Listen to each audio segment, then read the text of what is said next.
It's Tuesday, March 18th, 2025. I'm Rim. I'm Scott. And this is Geek Nights. Tonight we're talking about Power Grid Outpost, otherwise known as Power Grid 2. So Emily and I, we went to a show on Broadway because we haven't been out to see a musical in a while. So we went to see the Adam Lambert Cabaret. And it was it was pretty good. So I would encourage, if you live in one of the two cities, I don't know if it's still in London, but it's in New York right now. It's about to, at the end of this month, switch from the original cast to the long-term cast. So they're going to change up some of the people at the end of the month. So you got a couple weeks. Because famous people only do those things for a short time, right? Yeah. They can't be like, you can't be ultra famous movie person or like, like mega celebrity and do a Broadway show for like years. Yeah. Because the money you lose, the opportunity cost of what you could have been doing otherwise, like being in a movie or some shit. Right. So it's like, you'll see like Hugh Jackman on Broadway and it'll be like for a few months, but then it's like, that's it, right? He's got to do something else. The super famous person's not in Les Mis 9 years later. Exactly. But so we saw it, and not to do a whole big review, but it was a fantastic show. It was, if you're not familiar with the plot of Cabaret, I recommend go either watch the movie, watch the 1976 too. I forget what year it is. Yep. That movie. Yep.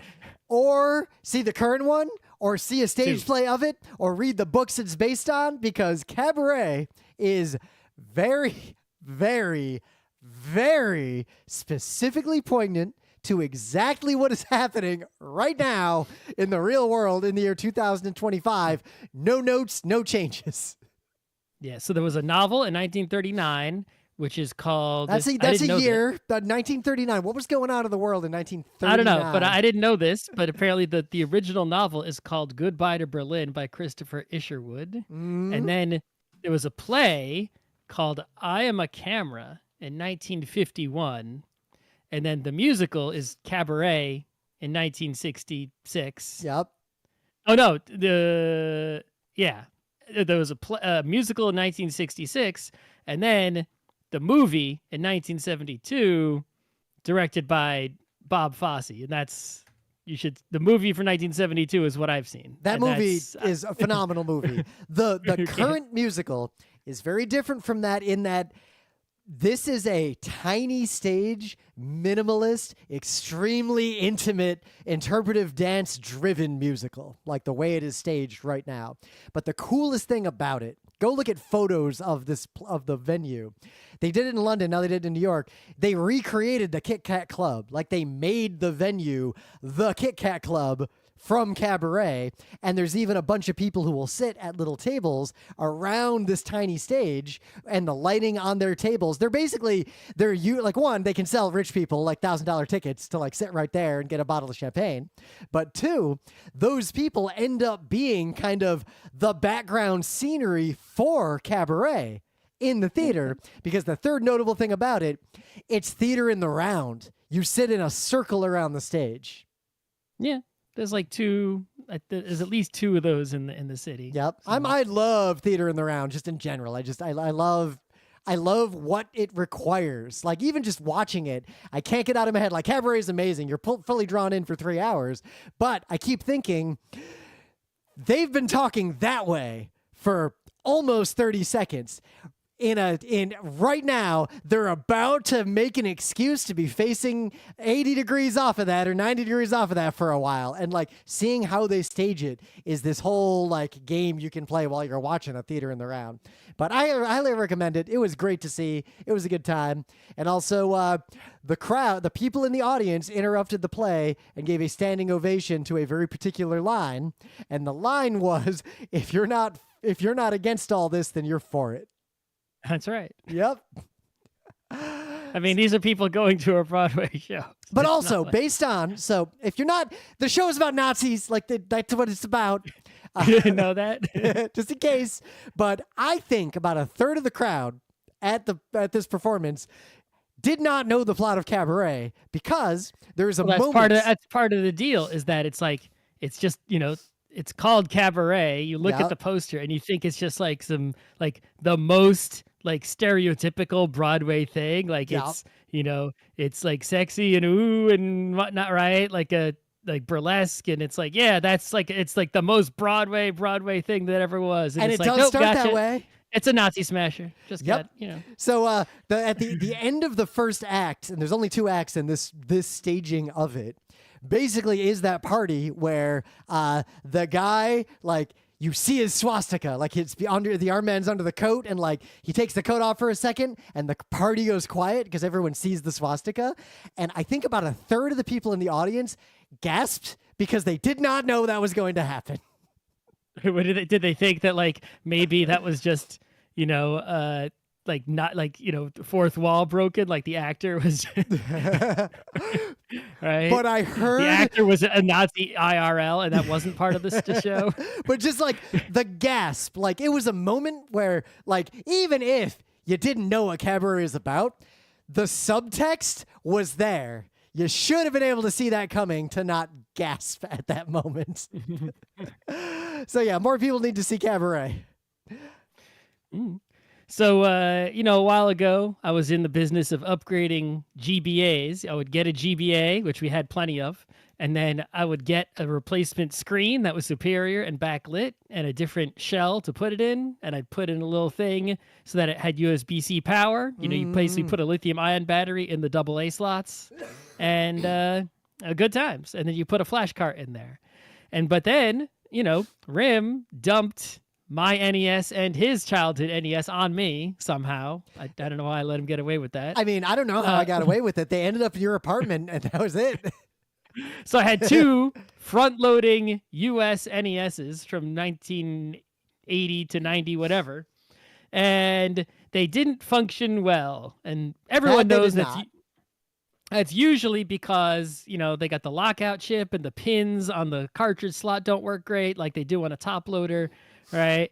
And you could like do various fixes like boiling the cartridge slot. I've seen whatever. But what I did is I said, screw that. I'm going to go, and I got 2 of them. I should be able to like make one work. Here's what I'll do. So first I got this thing called, what was it called again? What was it called?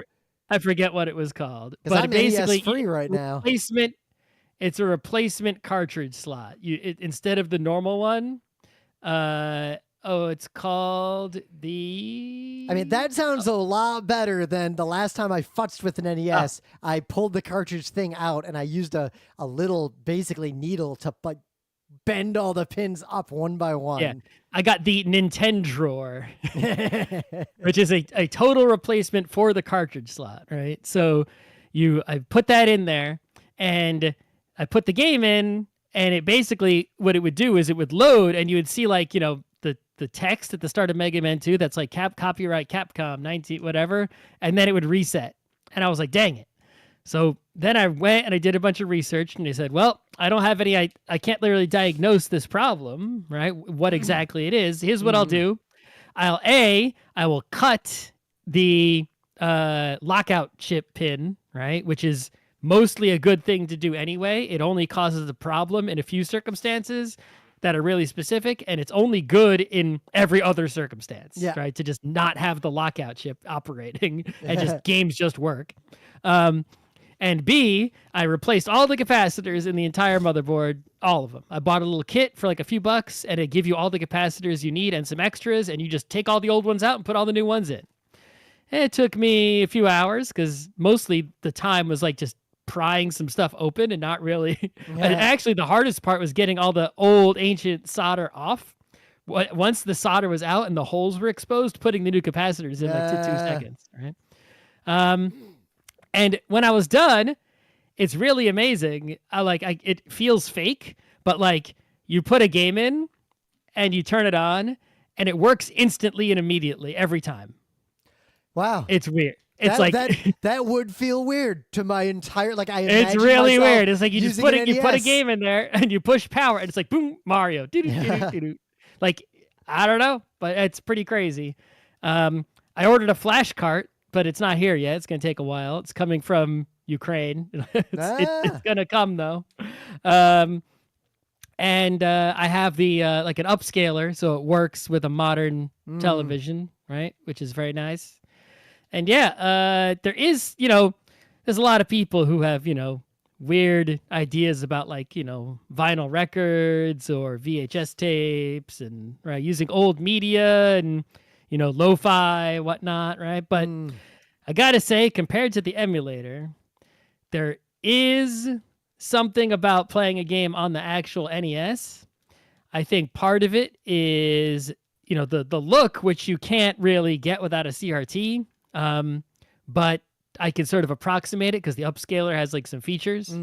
Part of it is just like the latency, right? It's like you can't. It's probably I don't know how many milliseconds of latency difference it is, but I don't know. And then it's like I think when you play in an emulator, you just sort of you're seeing like the whole picture, but on old CRTs, you would sort of have overscan, right? And there would be some crop action. And so by default, the upscaler, I guess you can configure all these things, but by default, it's going to show you the whole image. But I go in and I modified it and I I pushed in from the edges to try to make it as much like a CRT as I could. And I was like, oh, this is actually kind of nice. Oh, and then of course I bought a wireless controller, which is really helping. That's helping a lot. Yeah. I don't have to sit really close to the NES. Yeah. Even as a kid, like the cables were not long enough to sit on the couch at any point in my childhood. I could have gotten an extension cable, but I don't want to have people tripping over it, Yeah, well, what we did do is we bought the I forget which one. There were the 2 4-player things, the expensive one and the cheaper one. We had the cheaper one. I forget which one was the 4-score, but there was another one that was like a bigger unit. But we got that. There weren't that many 4-player games like Gauntlet and RC, or one of the car racing games. So we pretty much just used it as an extension cable so we could sit on the couch.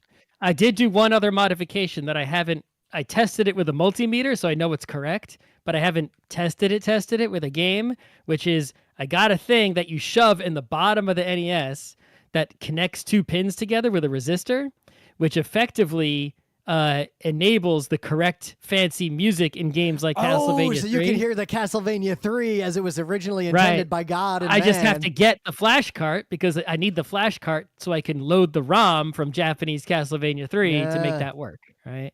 But yeah, the way I didn't realize that the reason that works is not because like there's some extra chip in the Famicom that's not in the NES. It's simply that there's these 2 pins on the cartridge slot that need to be connected to each other. And you need the resistor on them because what happens is the NES takes its sound, right, from its 5 voices, right? The 2 pulse waves, the triangle, the PCM, and the noise, right? Those are the 5 sounds, instruments an NES has. And it generates, an analog audio signal. What the Famicom will do is it will send that audio signal on this pin into the cartridge. So the cartridge is receiving the analog audio from the NES. And then an audio chip in the cartridge adds more music and then sends it out to the actual audio out. Right? And so that's what's happening there. And all they needed to do to make this work in every NES was basically connect 2 pins with a single resistor. And if you can actually, some people don't use a resistor. They use a, what's it called? Well, I got a picture of potentiometer. They use a potentiometer because that lets you adjust the volume effectively. I found an image on a website. This looks like an old way to do this. Someone has a Japanese Castlevania 3, and there is an audio cable coming out of the top of the cartridge.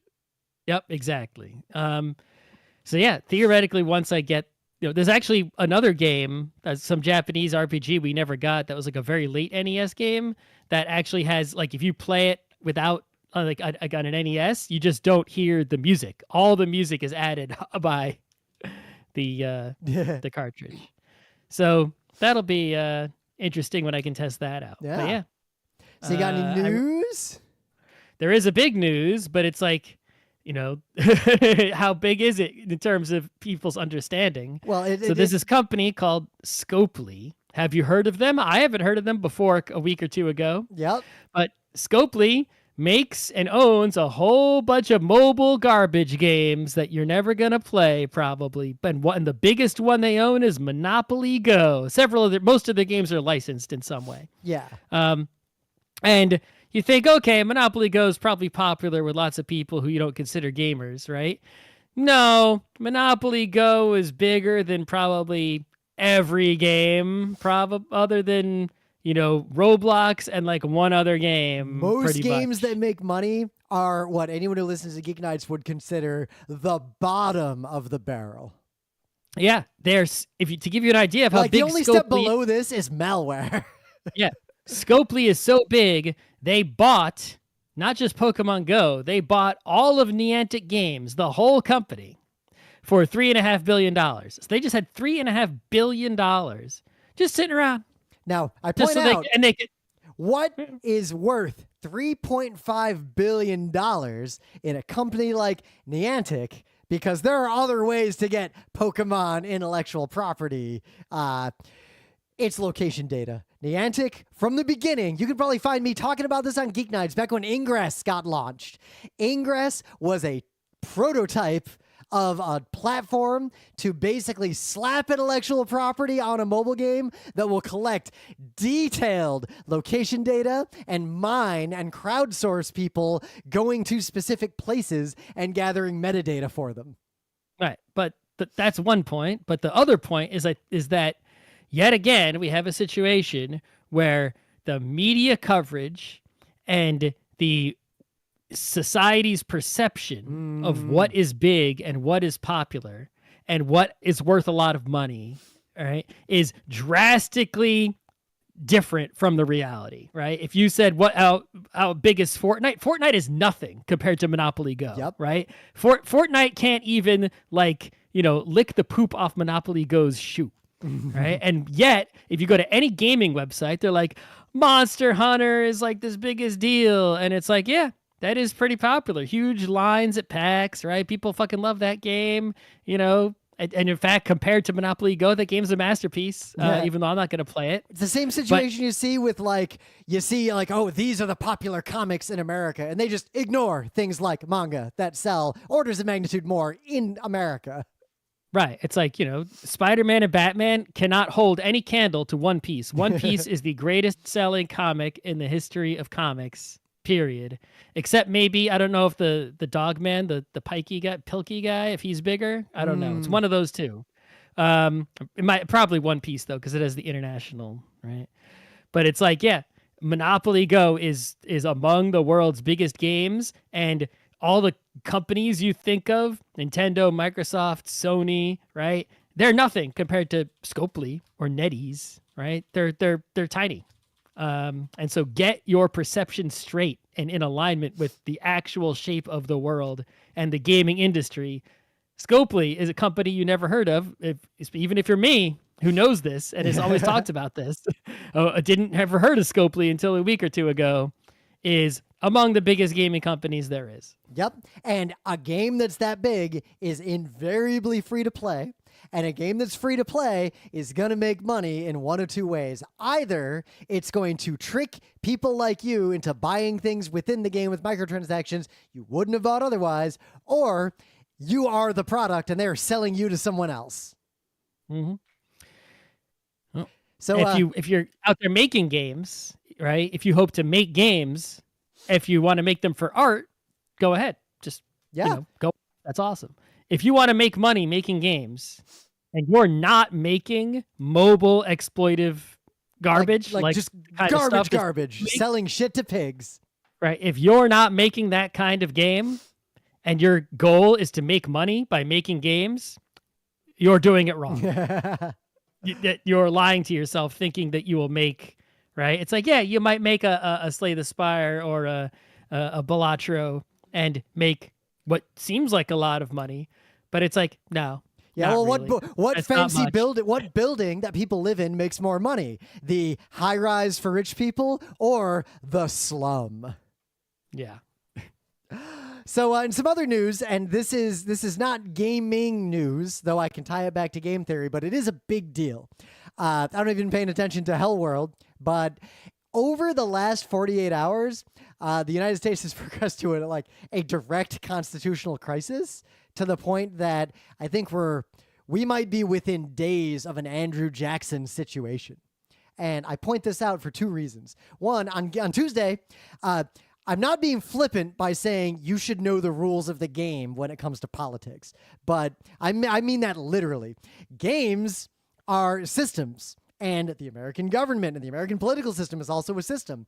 The rules of a system define how things happen within that system. And if the rules don't achieve the outcome you want, then people tend to cheat or not play the game. The difference between a game and the real world, of course, is you can't just opt out of politics in the United States, but I can opt out of a game of Fortnite if I'm not enjoying it. That's exactly the problem. If you play Monopoly against someone and they cheat, well, you could just, right? And if there's not maybe there's a tournament organizer who will kick them out of the tournament, right? Or maybe, the other people at the table can be like, no, you're cheating, right? But if none of that happens, you could just leave because it's a game of Monopoly and it doesn't matter. You could just, who cares, right? Okay, whatever. I mean, it might not be unfair, but no one will remember who won that game of Monopoly. It's no big deal. But in the real world, the rules that govern our society, if people cheat and no one stops them, it's like if you say, all right, well, fine, I'll just won't play. It's like, but you're also alive. You're still playing. You cannot escape. It's not a game. It's still rules. Therefore, if we want to have a rules-based society where there is some sort of justice or organization or anything, we need to have some sort of enforcement for people who are not obeying the rules, to force them within the line or something. There has to be something. If nothing happens, then everyone will cheat, and everyone who says, I'm just not going to play, will just get cheated. But a lot of people also, a secondary point, people get really discouraged, and it tends to boil over in the general rhetoric of, why doesn't someone do something? Now, you're someone, but I digress. Why don't the Democrats do something? But a lot of times, that is really surprisingly misplaced anger, in the sense that if you're looking at the game, like the rules of the system, then things you might think are effective often won't be. And if you understand the system, you can understand what could be effective and what options the players actually have. And right now, this court case, this is the maximum point of resistance against the Trump regime. In the rules of the game, the rules of the system, this is the hardest fighting that anyone resisting Donald Trump and the Republicans is doing. This is I'm not saying this is necessarily the flashpoint, but this is the furthest anyone has pushed it. So if you want to understand what is happening around you in Hell World, at least understand the state of the game itself. Whether or not we're going to give up on the game as society and play a different game, that's beyond the scope of a Tuesday episode of Geek Nights. So what's happening right now? The Republicans, the Trump regime, disappeared a bunch of people who are Venezuelan and were currently in custody in the United States. We're not sure whether or not they committed any crimes, because they were disappeared and sent not to Venezuela, but to El Salvador, into a violent death camp, effectively. While these hundreds of people were about to be disappeared, a federal judge, a powerful federal judge, this is not small court, ordered that those people not be deported for 14 days while we look into this. A perfectly reasonable request by the government. The federal government basically said, sorry, we already deported them. And they lied about it. These people were not yet in El Salvador. One of the planes hadn't even taken off yet. And as this evolved over the last 24 hours, the Department of Justice basically is refusing to comply with a federal court order, and the judge seems to be ready to use the full powers that his office gives him to force compliance. So this is really quickly going to either become the executive branch ignores a court order from the judicial branch, or the judicial branch at the Supreme Court level literally says, disappearing people in fascism are totally okay. We've ruled. You have no further recourse. And either of those situations is a crisis. So my advice to all of you out there, if you're listening to this, is just pay attention to this specifically. Of all the noise, of all the political crap going on, this is the most important thing that's happening right now. And if there is, say, a march or a protest related to this thing specifically, that is the thing to pay attention to and try to support. In non-fascism news, so I'm not interested in this news in the patent that's around it. There's a whole patent fight going on. That's just stupid with Warner Brothers. Ignore it. But I didn't know about this system in this game that I never played. And I'm actually very interested in this game mechanic because it's actually something that I see in a lot of indie RPGs. So supposedly, I've not played this game. In the 2014 game, Middle-earth, Shadow of Mordor, which I assume, Scott, you've never played. Maybe.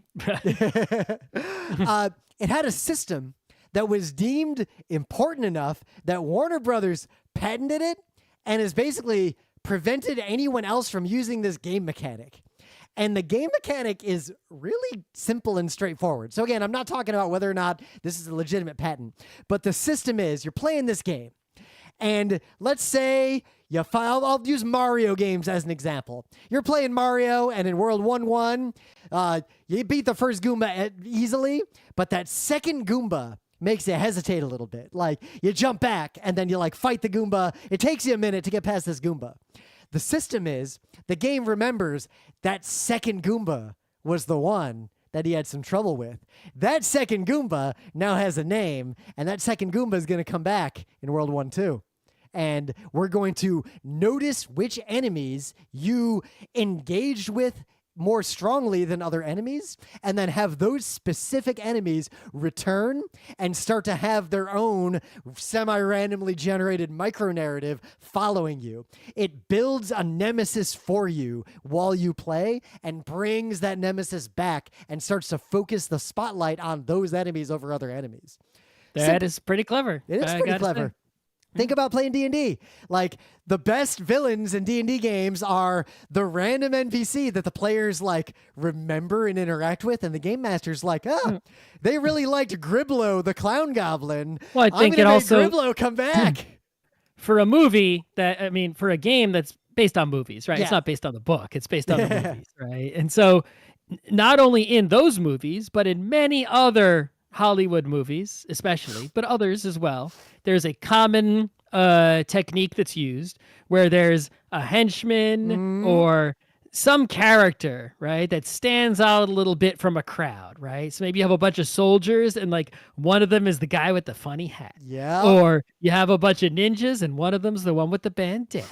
Or has a different weapon, right? Or you have, in Lord of the Rings, there's a bunch of orcs, but then there's that one orc who's clearly the leader orc guy. You know the guy I'm talking about, right? That one orc that's different from the other orcs. He's kind of whiter and bigger, and he's had a bald head, and they focus on him some more. You don't know his name unless you're a nerd and look it up on the internet because they don't really say his name in the movie probably, but he stands out, and it's just sort of, you could just tell with the language of filmmaking that that's a different guy. That's a stronger guy. But that takes a writer making creative decisions and choosing, I'm going to make bandana guy and I'm going to put the spotlight on them and I'm going to build this parallel narrative to the hero. Right. We got to spend this many extra seconds in a shot, focusing on them, and they have to animate them differently than the other ones. And, anyway, so video games do that sort of manually, right? Is they'll have mini bosses and bosses and whatnot, but regular enemies are just regular enemies. Every Koopa is just a Koopa, right?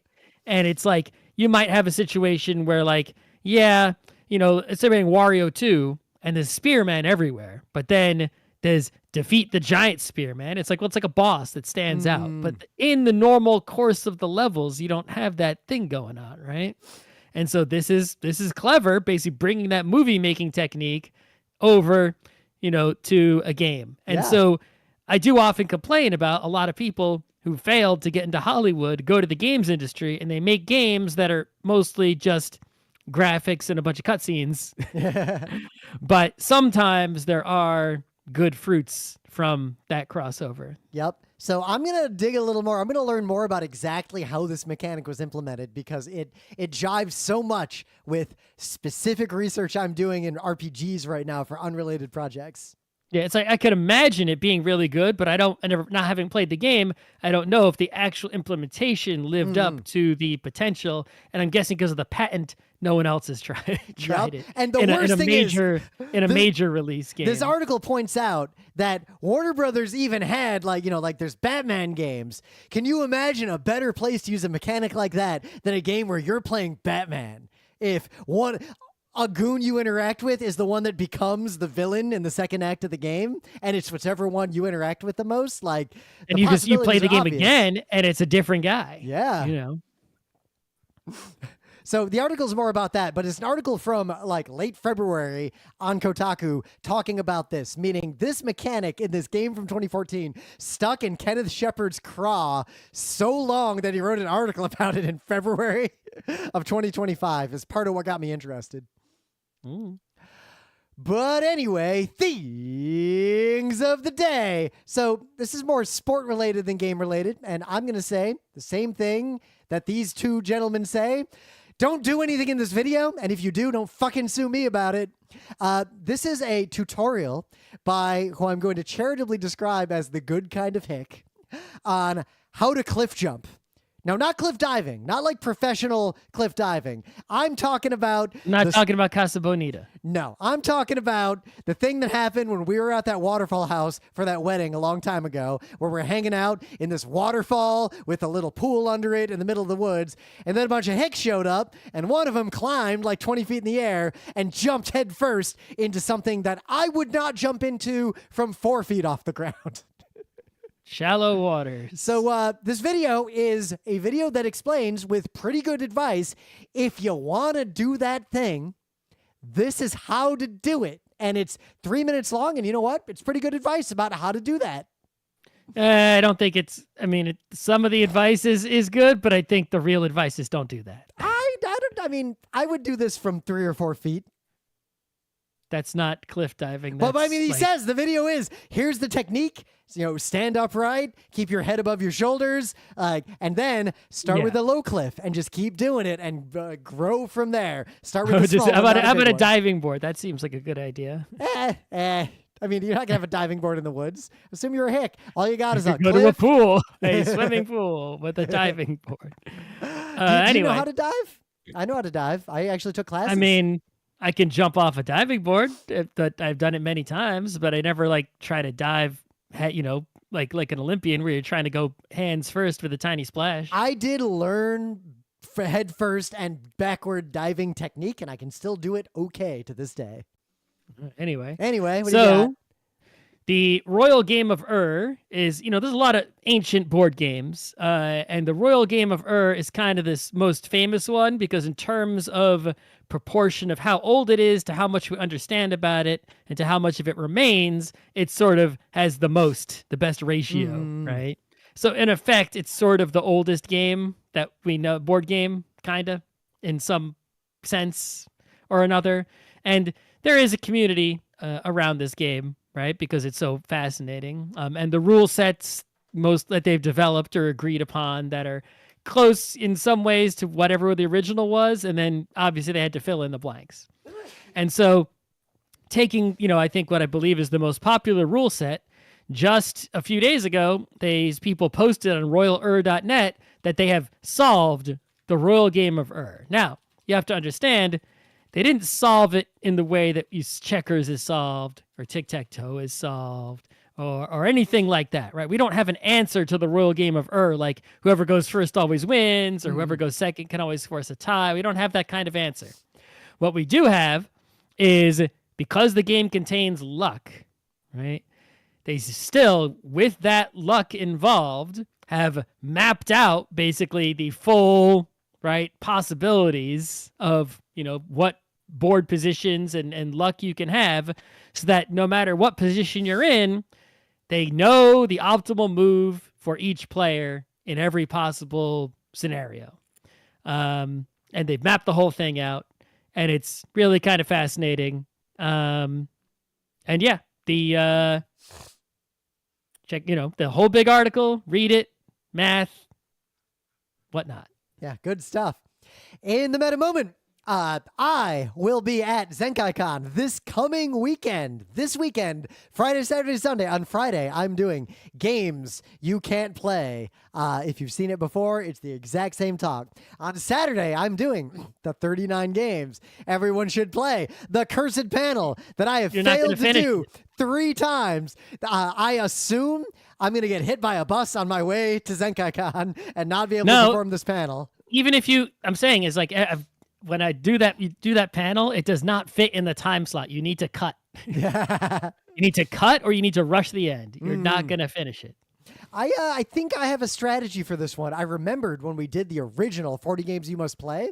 I found the old sheet where it said we have 40 seconds per game, and anytime we go long, we have to cut short on a later one. And we kind of followed that in that first recording. We never followed that advice again. No, all I'm saying is you got to cut. Yep. It's if you just go with the flow, time's gonna creep up on you. But then on Sunday, I am doing every game is the same game, but I'm making a tweak. 2 different listeners actually emailed me and gave me some advice on the mathematical symbols in how to do that panel, and they're correct. So I made some changes, and also I restructured this a little bit because I think there's a more clear thesis we can make. So I'm doing an experimental version of this talk that we will probably then do a better version of in the future based on how this goes. So different slides, somewhat different content. We'll see how it goes, and otherwise, I got nothing to do in Lancaster at ZenkaiCon except play tabletop games with all of you. And our good friend Pat's Tabletop Library is the library for ZenkaiCon. So there'll be some good board games in there to play. ZenkaiCon historically has a rockin' tabletop area. We will also be live at PAX East 2025, which is in May. So we got some time. We're doing 2 new panels. On Sunday, game mechanics and tabletop design, which we still have to write. And on Friday, the everlasting game, talking about games that survive repeat play and lifestyle games in a panel that we've talked about this concept, but we never actually wrote the talk. So now we have an excuse to write that talk. Do I have to write this? You want to split them up? Which one do you want to start on? Game mechanics and tabletop design or the everlasting one? I guess the other one's easier. All right, I'll do everlasting because I do have. No, some the notes. everlasting one's easier. Ooh, all right, you do that one. I'll do game mechanics and tabletop to start. Okay. And of course, the GeekNights book club book is now Everything for Everyone: An Oral History of the New York Commune, 2052 to 2072. I'm going to read a quote from the Spectre Journal. This quotation is the reason I chose this book. I don't know if it lives up to this quotation, but this is someone else talking about the book. Quote, every socialist needs to read this book.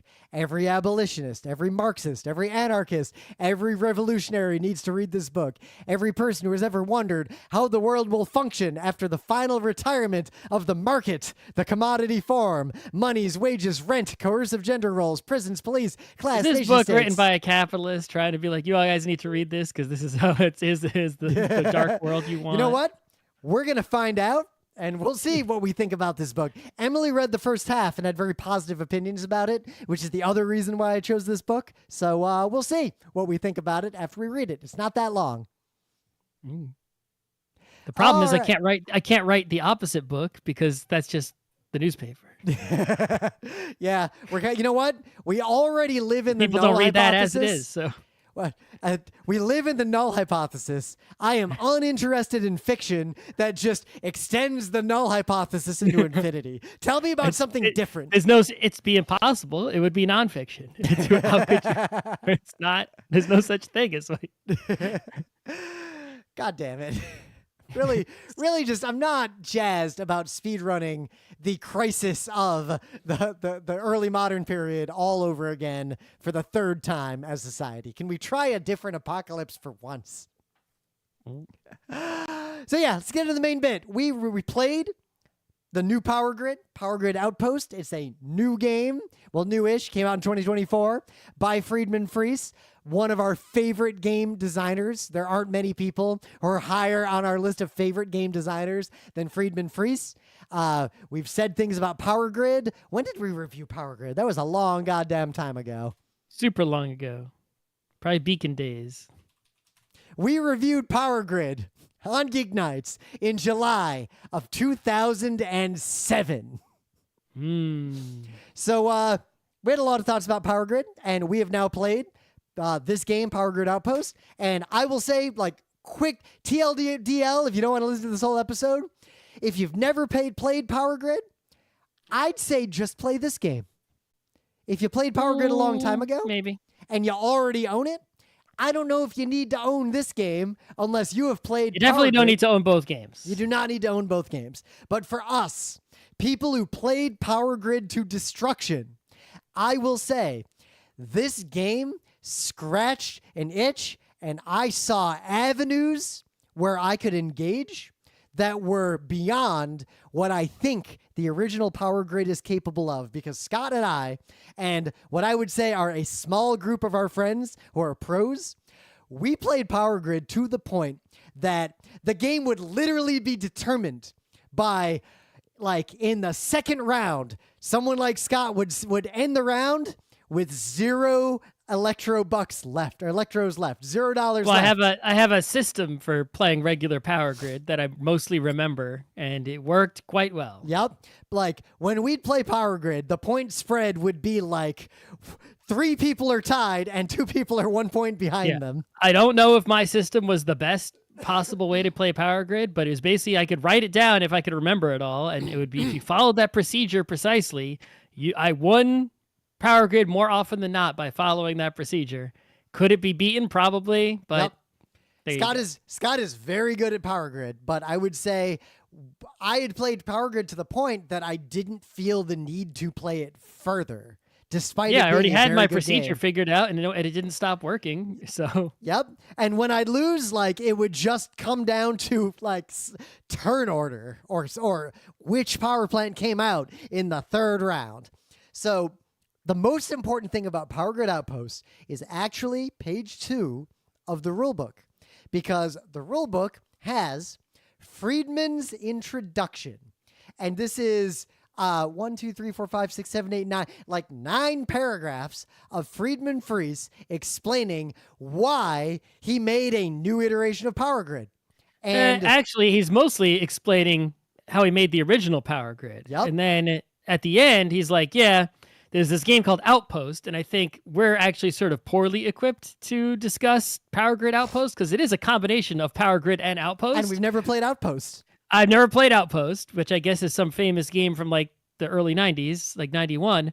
But the thing is, even though this is supposed to be a combination of Power Grid and Outpost, and I played Power Grid Outpost and I played Power Grid, and it's like 90% Power Grid. I'm like, I don't know where the Outpost is coming from. Even though I don't know what Outpost is like, it's like where I don't see it, because this is just Power Grid that's made more elegant and has a different theme, kinda. But we have played a lot of 18xx games, and we think a lot about 18xx games. Friedemann Friese had not played 18xx games at the time when he sort of interrogated this. I'm going to read one paragraph from this, because this is where you'll see why I'm bringing all this up. Quote, "Thus, I developed False Ffiger in 1994, where you also build an engine that produces more and more, but where you only win if you purchase the most victory points in auctions. Coincidentally, I included an 18xx facet without knowing 18xx at that time in my life." So basically, if you read through the rest of this, what Friedemann Friese was trying to do is he liked Outposts and games like it. And Power Grid was inspired by Outpost and other games, but those games are snowball games. Make a machine. Make the machine efficient. If your machine is more efficient than the other people's machines, you will win in a ridiculous snowball so fast that nobody could ever catch up. And that is how 18xx games come to go. Like, snowball games are over almost immediately. Right, because everyone might start with the same resources, but if you can get into a position where you're producing more money than other people, then not only are you ahead, but now you're also staying ahead, right? And so you don't really, I know many games have tried to combat this in various ways. You can look at like say, another train game, Railroad Tycoon, where as your income, your victory points go up, your income actually eventually starts to go down, and you get diminishing returns, so you can't sort of stay ahead. Power Grid itself has the number of cities gives you bad turn order. So when you get ahead, you get a worse position in the game. Yep. All the rubber band mechanics or catch-up mechanics or all these mechanics that we talk about in various forms of different games that tame the person who's furthest ahead to keep the game tighter.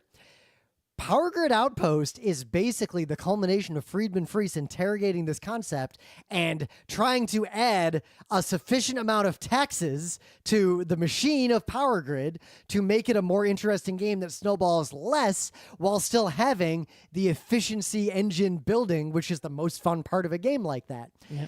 So the biggest differences between Power Grid and Power Grid Outpost. The first one is that instead of having 3 separate resources, the coal, the oil, and the trash, and the nuclear, 4 resources. Yep. There's just one resource, dudes. That's it. Yep, you got dudes. And you can get temporary dudes by buying them each and every turn, which is like sort of annoying when you have to do that, but maybe you can afford it. Or you can get permanent dudes with a one-time investment, which is obviously a better deal if you get those dudes early, and not as good deal on like the last turn to get a permanent dude, because that's the same as getting a rental dude, right? It's going to last you one turn. The other difference is that your power plants, you actually have to buy space on the board to put your power plant, and there are also these other residences you can get where your permanent workers can live. And you put those on the board as well. So you're not just on the map is doing more work than it does in regular Power Grid where it only holds cities and nothing else. And the only other change that's material is when you buy these buildings and these power plants, they do things beyond just giving you power to power your houses and make your money and run the machine. Like there's some powers that they can give you. Mm-hmm. Yeah, and I forget. I got one really powerful one. I just forget what it was. Yep. But these changes. Oh, I think it was all my power plants make like one extra power, something like that. Oh yeah, it was that one. You didn't win. Yeah. I won by a lot, but we'll get to that. So these are like, honestly, this game feels the same as playing Power Grid. Like my brain is engaged in the same way. I feel the same feelings. I'm thinking the same things. You're following the same exact turn sequence, right? It's we bid on buildings, and then we compete on the map, and then you get your resources, and then you power your stuff, and you get money, and then you repeat. It's Power Grid. It's basically the same game with just slightly different abstractions and numbers and tweaks here and there. So that first change, the workers, by abstracting the resources, it actually it doesn't remove anything that was interesting enough from Power Grid to where I'd say it was a problem. The resources in Power Grid were not actually that interesting because, in essence, I think they ended up making the game slightly political, and they added a little bit of randomness because, in practice, if you're good at Power Grid, you don't really have a lot of choice in which power plant you buy because the options are so limited. Like it comes down to the auctions and what appears. So as a result, you're not thinking, do I really want to get into nuclear versus trash? You're thinking, what is the optimal fucking play? If it's trash, it's trash. I'm just going to live with that. But if I double down on trash, and Scott happens to be the player who also has a trash power plant. And goes before you in turn order. Yep. I've now politically engaged with Scott. In addition to playing my optimal play, like it didn't add anything satisfying to the game. So abstracting it just makes the game better, in my opinion. Right. It keeps the same. Basically, all the workers are political, and turn order there's no avoiding the turn order. Like you can't in regular Power Grid. If you go oil when no one else goes oil, you can get cheap oil with a bad turn order.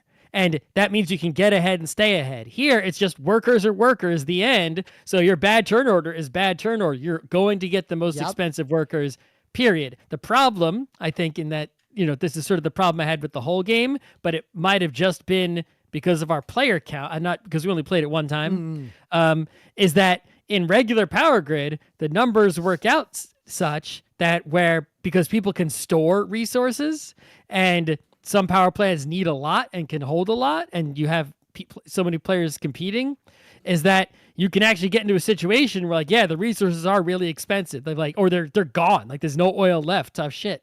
Here, everyone had all the workers they needed. Yep. Even when the prices went up, everyone could afford all the workers they needed, and it never really pushed to the end of the track. I wish it was tighter. Oh yeah, I wish it punished you horribly. Right. Past a certain there point. should, towards the end of the game, whoever had bad turn order should have been in a situation where, like, there isn't a worker left, or they can't afford all the workers they need because they're too expensive. Yep. It was too easy. It was just there were enough workers, so the pressure that should have been there wasn't there.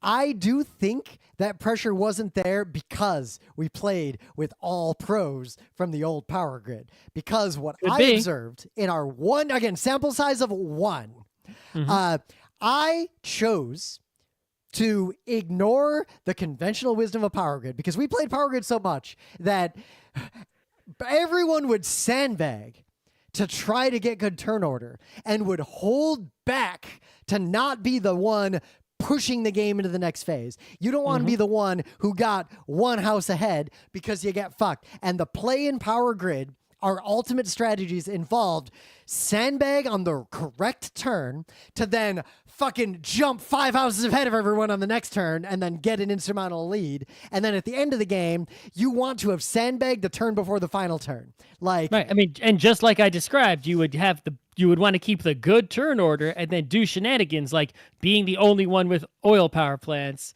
so that you can mitigate the disadvantages of the turn order, right? And all of you did this. You were all cowards in our game. You were always fighting for the good turn order. So I chose to ignore you all and steamroll ahead. And because you all were sandbagging a little bit and you were all cowards, I was never put under any worker pressure at any point in the game. And nobody ever passed. I had more houses than every other player at every point in the game until the end, with no exception. Yep. But the other thing is that in regular power grid, right, the board is tight, right? Yep. It's like you can't find a spot to put your city that you can afford. It's like, man, I want to power this many cities, but I can't, there aren't enough spaces and I just can't do it, right? I got to find a way, maybe, if I'm lucky. And if you have better turn order, you can find a way. And you have a bad turn order, you can't find a way. It's like, nope, everyone else already took all the spaces. Tough shit. You're going to have to settle for a subpar, plan. In Power Grid Outpost, because apparently, right, the map, we were using the entire map and we had 5 players, I think? Yeah. I forget. We had one, whatever it was, we had one less than the maximum player count. But according to the rules of the game, you use the full map, whether you have the maximum player count or one less. Whereas in regular Power Grid, every player you're missing, you're making the board smaller. Now, right? on one hand, I hated having to make the board smaller because Power Grid didn't give you a good way to visualize that. Like, we would put a piece of paper over it. Yeah. Physically it was an issue. But here, the problem was that with our specific player count, the board was too breathing. There was plenty of space for everyone to, right? If we had one more player or one fewer player, or if the game rules were different and they told us to make the board smaller with our player count, I think the game would have been so much better because we would have had that tightness that was lacking for the worker competition would have been for the space competition. And there wasn't any map competition either. And then this is the reason that Rim's strategy worked when it shouldn't have, was because that pressure from the game wasn't there to keep him locked in. And I don't think it's just you were all cowards not pushing hard enough, but I do think if everyone was playing this game like an 18xx game, instead of like old Power Grid, I think there would have been more pressure. I do not know if it would be enough pressure. We'd have to and play I think it more. this goes back to what Friedemann was saying in his original thing, was like, hey, there's these games where people build a big engine and get ahead, and then I have to sort of make that not the winning strategy, right? And so the game is in such a way that he's expecting the players to all be trying to push ahead, right, together, not realizing we had already, in the Power Grid days, already devised that we would not push ahead, and that's the way to win. And then because of that, sort of contrariness, it actually ended up being too loose and allowing the pushing ahead if not everyone does it. Yep. So we'll have to see, because I know in 18xx games, this they converged a little bit because the same thing happens. If all the players are cowardly, because 18xx games, it's very easy to be a coward and not want trains to rust, then there's no pressure on anyone. If even one person just says fuck it and makes that pressure happen, it kind of burns the players who are the most cowardly. And I think my gut feeling is this game is very good. I think it's better than the original Power Grid, and I do think it'll rein in the players who push way too hard and give other players opportunities to catch up. But I think Friedemann Friese made the game too forgiving, whereas an 18xx game, like if I were modifying this game, I would add an order of magnitude to some of the costs on that map. Like I'd make some of those connections cost 15. Fuck you. I'd also cut the board even at 5 players, right? Yep. Rather than waiting to cut the board to go to 4 players. I think Friedemann Friese, and this is possibly the only time I will ever say this about that man's game design, he is being too nice to the players in Power Grid Outpost. The other thing you could do is you could cut the incomes on, right? You could either increase the cost or you could cut the incomes. It's the same way. Or just make the worker costs scale up exponentially. Like really. They could be higher. But yeah, basically the game needs to squeeze the player more all around to make, more. It's like a knife fight in a big open meadow instead of a knife fight in a phone booth. It should at least be a knife fight in a classroom. It's not. Yeah. It's like, Though, in terms of physicality, like the busy work of the game, objectively superior to Power Grid. There's no more paper money, and the pieces and the way you use them to reflect the state of the game is just perfect. Like the way you play power plants onto your board, how you can kind of swap them out, how you pick a piece off of, like you pick the piece off of your board to put it on the board, on the main board to show that you've opened up that slot. That all just works great. Like it is just an improvement over Power Grid. Yep. I think the other thing is that because you're not just bidding for power plants in the auction, you're also bidding on the settlements. I think that's another thing is that you can store like 4 power plants and 4 settlements on your board. No. It should be 3. Go back to 3 and 3, right? 4 is too many. Yeah. Make it tighter. Make it tighter. Make it harder. But it's a good thing that you have these 2 different things to bid on, because remember, you can only buy one thing in an auction and then you're out. And so in regular Power Grid, a lot of times you would buy a power plant and then you would like sit out the auctions for like a turn or 2 or what, right? You wouldn't even participate in this part of the game. Whereas now, every turn, basically everyone's participating in the auction almost all the time, because you're either buying a power plant or a settlement or a special thing or something to buy over there. And that is another change. The things you're bidding on are more different from each other than the power plants were in original Power Grid. And that matters a lot, because even though they're all powered by workers, there's still got a lot of different stuff going on. Yep. And our auctions, all pros, people who are good at this kind of game, and I would say the people we played with, particularly good at auctions, something that is hard to be good at. Our auctions got a little wild at a few points, and the numbers got way higher. I'll give this away, because this is the main part of my Power Grid strategy for regular Power Grid, and I tried to use it in Outpost, but I was too lazy. Is that you basically look at the next turn and you say, all right, how many cities am I going to have at the end of this turn? And if I'm going to power all of them, right, how much will it cost me to build all those cities? How many resources will I need? And it's like what you can calculate precisely all the costs of everything, right? Because they're just hard coded into the game. What it will cost you to achieve that level you're going to achieve that turn.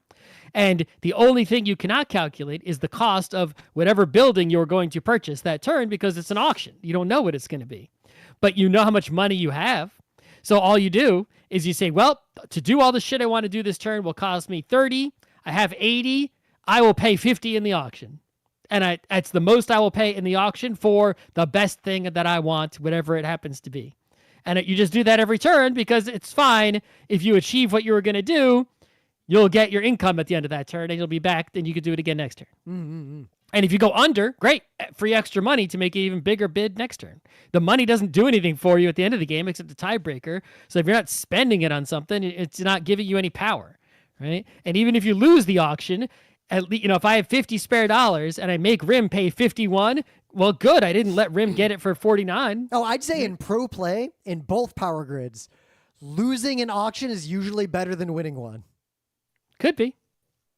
But I think something I find a little interesting about this game, especially reading Friedman's notes on why it was designed the way it is, I think we're starting to see an evolution of the engine builders more broadly. It's not just Friedemann Friese interrogating this concept, because if games are designing systems and the whole mechanism design thing of the system's going to determine how the players play and engage in the end, then if previous generation engine builders were really focused on you were making a machine that is efficient at all costs, like you maximum efficiency, fuck everything else, gas pedal all the way down is the way to win, then Friedemann Friese and people who are designing games like this are focused a little more on, with the taxes they add to the game, you're making a system that is efficient but within a certain band of reasonableness. If you push too hard, you make a system that is increasingly unreasonable, and the game is punishing you for that, which is an abstract way to represent the externalities of systems. Think about the real world and capitalism. Efficiency at any cost. The most efficient game to make money is Pokémon Monopoly Go Slap. Is that really what you want the system, the broader system that decides where money goes to make games, should be optimizing for?